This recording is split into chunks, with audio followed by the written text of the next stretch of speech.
আসলে আপনারা যেটা ভাবেন বা আমরা যেটা ভাবি, রাজনৈতিক অঙ্গনে যেটা ভাবা হচ্ছে, একটা দলের সিনিয়র ভাইস চেয়ারম্যান যিনি, উনি কার ছেলে কার সন্তান সেটাও দেখতে হবে।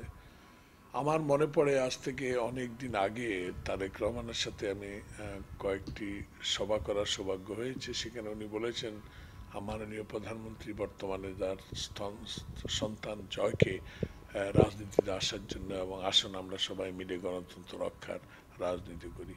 সে কারণে তারেক রহমান সাহেব রাজনীতিতে আছেন, থাকবেন, আসবেন, এটা সময়ের ব্যাপার।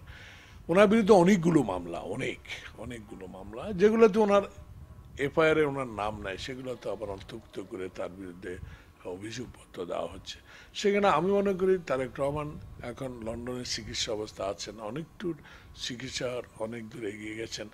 তার সাথে সাথে আবার মামলার জট, তার বিরুদ্ধে অনেকগুলো মামলা দেওয়া হয়েছে। সে কারণে আমরা মনে করি এখনো দল যেদিন মনে করবে, যেদিন বা দলের নেতাকর্মীরা যেদিন মনে করবে দেশে গণতন্ত্র আছে এবং আইন তার নিজস্ব গতিতে চলছে, এবং সেখানে ন্যায্য বিচার পাওয়া যাবে, গ্রেপ্তার হওয়ার পর অত্যাচার অবিচার করা হবে না।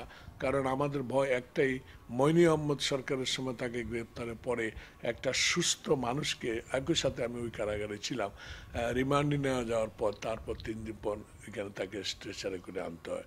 সে ভয় তো আমাদের নেতাকর্মীদের মধ্যে আছে। সেখানে আমি মনে করি উনি সুস্থ হোক, চিকিৎসা করার সম্ভবত এই দেশে যখন গণতন্ত্র সত্যিকার রূপে গণতন্ত্র আসবে, সত্যিকার রূপে জনগণের ভোটাধিকার প্রয়োগে ভোট কেন্দ্রে উপস্থিত হয়ে সুষ্ঠুভাবে ভোট দিতে পারে এমন একটি সরকার যেদিন নির্বাচিত হবে, আমি মনে করি ব্যক্তিগতভাবে সেদিনে তার আসা উচিত।